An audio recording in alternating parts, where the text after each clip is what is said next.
na imong problema magsimba ka ng dili Sabado. Kay dili na ginayas Ginoo, iya man na sa tao. Nya nagalagad ka karong Dios niya. Ang tao imong tumanon. Dili man na mao. Dios imong tumanon kay Dios imong giadagaran. Amen.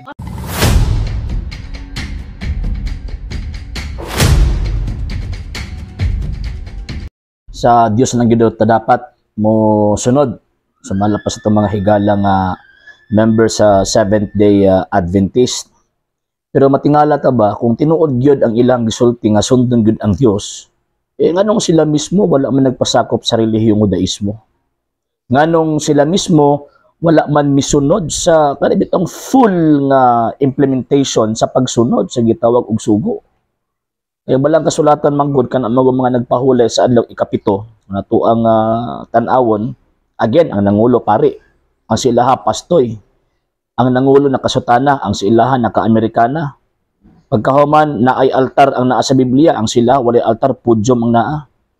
So makita nato nga diha pa lang daan dako na gyud kaayo og kalainan nya pagkahuman ipugos pa gyud nato nga mahimo mong gitawag og tinuod, musugot mo sa dili na kanang inyong pundok nga inyong sekta, pundok o sekta nga inyong gipasakupan dili na gikan sa Dios.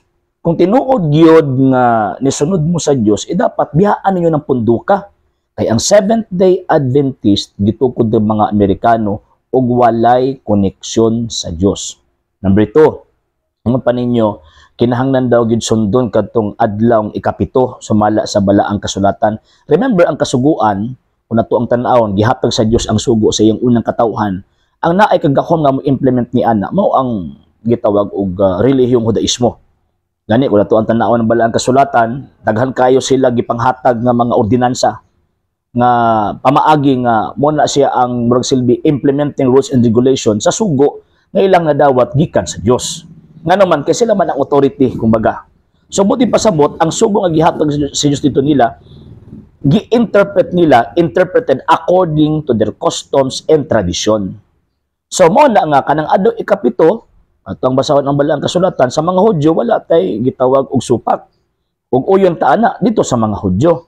Pero kay, naan naman ang simbahang Kristiyano, naan naman ang simbahang gitukod sa tong Ginoong Jesucristo. So, ang balaod, kinahanglan, it must be interpreted according to the mind, culture, tradition of the Christian Church. So, kanang giingon nga Sabbath, nga ang meaning niya kay tawag ining day of rest or day of worship according sa ubang mga biblical dictionary, gi-interpret na sa Christian Church nga first day of the week or gitawag og the Lord's Day or Dies Dominica. Yan. Mga tuwang tanawon ang mga writings sa mga fathers sa simbahan na gitukod ni Ginoong Jesucristo. Muna, sa 1st century AD, after sa mga apostoles, ang mga apostoles gani mismo, sa ilahang panahon, musunod na sila sinaguga sa adlaw ikapito para tudluan o i-convert kadtong mga Hudyo. Pero naagad sila kaugalingon nilang day of worship. O according sa tradition, according sa mga writings sa mga una mga Kristiyano, for the first 300 years, kana nga adlaw nga ilang panagtigom unang adlaw. Ngayon, posible man lang, moingon ka nga, wa sila giyahes Ginoong Diyos. Ingon ganit si Kristo nga, ako magauban kaninyo kanunay hangtod sa katapusan sa kalibutan. Ingon ganit ang Ginoong Kristo nga, padadaan ka mo sa Espiritu Santo, ang Espiritu Santo mo magtudlo kaninyo sa tanan nga akong gisugo ninyo. So therefore, ang una-una sa mga Kristiyano kaniadto concerning sa gitawag og the word Sabbath, ang adlaw sa pagsimba o ang adlaw sa pagdaig sa Dios, himuon nila sa unang adlaw sa simana. Kay again, number 1, Christian church naman sila, dili naman sila Jewish church.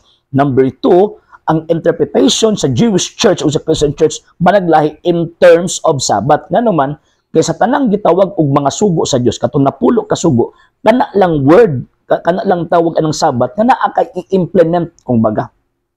Naa kay i-implement nga gitawag og kining pamaagi sa pagsimba na kay implementar. So lahi man kaniadto pag-abot sa Christian Church, lahi na pod. Nganuman kay kung ilisan gani ang pagkapari, ilisan usab ang gitawag og balaod. Balaod in the sense nga kadtong implementing rules kung baga sa sugo nga gihatag sa Dios. So mao na kung natuang tanawon, kung tinuod ka nga nagsunod sa sugo sa Dios, sunod ka sa Christian Church. And that Christian Church dili na Seventh-day Adventist. According sa history, kanang Christian Church refer to the Catholic Church, refer to the one Holy Catholic and Apostolic Church, or mas known nga Roman Catholic Church. So kung wala ka din ha, wala ka din sunod sa kabubuton sa Dios. Ug ang imong pagsimba bisan pagkapila ng kopyahon ng naas balang kasulatan, wa kay connection din na. Kaya wa makay connection din na, so buot ipasabot ang imuhang tawag ini nga gihimo, wala nay credit nga maluwas ka o wala nay kredito sa imuhang kaugalingon aron mahimuot ang Dios nimo. Ngano man kay instead of mosunod ka ni Kristo kung sa Kristohan ng iglesia, dito naman hinuon ka sunod sa mga Amerikano nga way kalabutan sa imong gibasa nga Biblia. Sa hindi pa po nakapag-follow sa mga pages po natin, i-follow nyo po yung mga pages po natin. RJ Horolanciano II TV Apolia Punto Argumento page, Kuya Apologist TV page, and RJ's Vlog 2022. And pwede rin po kayo mag-send po dyan ng Facebook stars. And also, sa ating po mga channels, sa hindi po nakapag-subscribe, i-subscribe po ninyo yung mga channels natin, The Lay Catholic, Apologist International Official, RJ Sano II TV, Kuya Apologist TV, and Barrio Kawayan Religious Forum. And pwede rin po kayo mag-send po dyan ng super sticker, super chats, and super thanks. And maraming salamat po sa mga kapatid at mga Katoliko na always pong tumutulong sa programa po natin. Maraming salamat po. Nang dahil po sa tulong at suporta po ninyo, ang programa pong ito, until now, andito pa rin po sa social media. And until now din po, nangangailangan pa rin po tayo sa tulong at suporta po ninyo dahil wala po kami magagawa rito mga sir, mga ma'am, kung wala po yung tulong at suporta po ninyo. Sa gusto pong tumulong, sa gusto pong sumuporta, pwede po ninyong ipadala ang tulong at suporta po ninyo sa pamamagitan po ng ating mga account numbers dyan po sa ating pong screen. And pwede nyo po kaming i-message sa ating pong page kung via remittance po yung papadala po ninyo. Maraming salamat po in advance.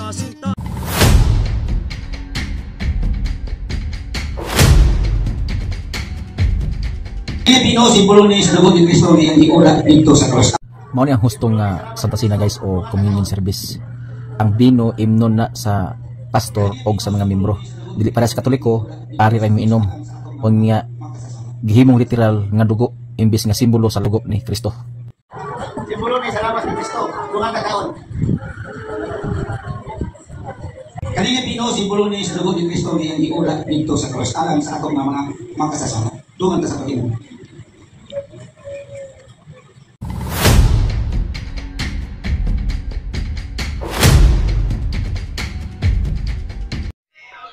Kini nga tong mga higalang nga mga dili Katoliko mabisag unsa na lang gyud ang masulod sa ilahang huna-huna.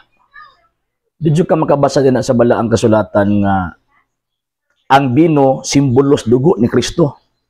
Di po ka makabasa sa balaang kasulatan nga niingon si Ginoong si Kristo, o hala dungan tagkaon, o hala dungan tag-inom, unsa na gatagay? Wala niya pagkahuman moingon mo nga mo ani gitawag og tinuod nga kining Santa Cena, or sa inyo hapang term communion service.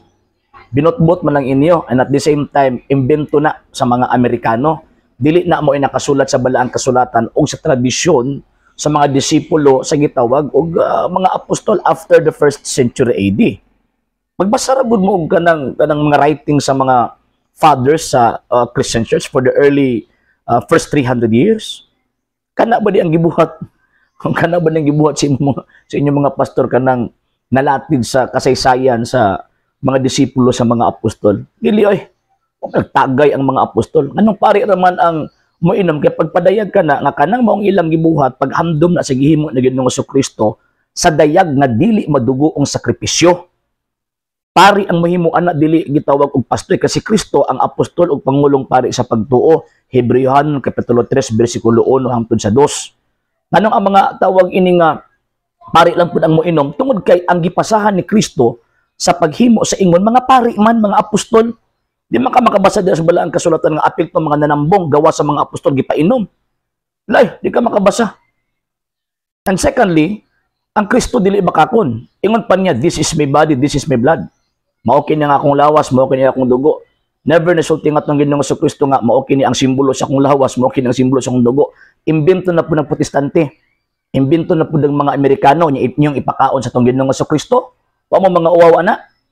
Inyo ha pag yung tawag ini dungag-dungagan ang pulo sa tong Ginoong Kristo nga dili na mo nakasulat sa balaang kasulatan. Ang gisulti sa Ginoo, mao kini ang akong lawas, mao kini ang akong dugo. Never sa gisulti nga simbolo ni sa akong lawas, simbolo ni sa akong dugo. Isa may akong tuuhan, sa Kristo o kamo. Tarong nga ragod ninyo nagpagsabot na inyong pagtuo. Mingon-ingon mo kamoy tinuod niya pagkahuman gidungag-dungagan kuhaan ninyo ang gisulti sa Ginoo. Mga impierno mo ana, mo na mong tuwa ng Seventh-day Adventist ngano man sigurado anang atong kalag mutuo man na nila tingkagulgod sa impierno, kusog pa na sa rakit way sangit-sangit. Sa hindi pa po nakapag-follow sa mga pages po natin, i-follow niyo po yung mga pages po natin, RJ Horolanciano II TV Apolia Punto Argumento page, Kuya Apologies TV page, and RJ's Vlog 2022. And pwede rin po kayo mag-send po dyan ng Facebook stars. And also, sa ating po mga channels, sa hindi po nakapag-subscribe, i-subscribe po ninyo yung mga channels natin, Dalay Catholic, Apologies International Official, RJ Santo II TV, Kuya Apologies TV, and Barrio Kawayan Religious Forum. And pwede rin po kayo mag-send po dyan ng super sticker, super chats, and super thanks. And maraming salamat po sa mga kapatid at mga Katoliko na ulis pong tumutulong sa programa po natin. Maraming salamat po. Nang dahil po sa tulong at suporta po ninyo, ang programa po ito, until now, andito pa rin po sa social media. And until now din po, nangangailangan pa rin po tayo sa tulong at suporta po ninyo dahil wala po kami magagawa rito mga sir, mga ma'am, kung wala po yung tulong at suporta po ninyo. Sa gusto pong tumulong, sa gusto pong sumuporta, pwede po ninyong ipadala ang tulong at suporta po ninyo sa pamamagitan po ng ating mga account numbers dyan po sa ating pong screen. And pwede nyo po kaming i-message sa ating pong page kung via remittance po yung papadala po ninyo. Maraming salamat po in advance.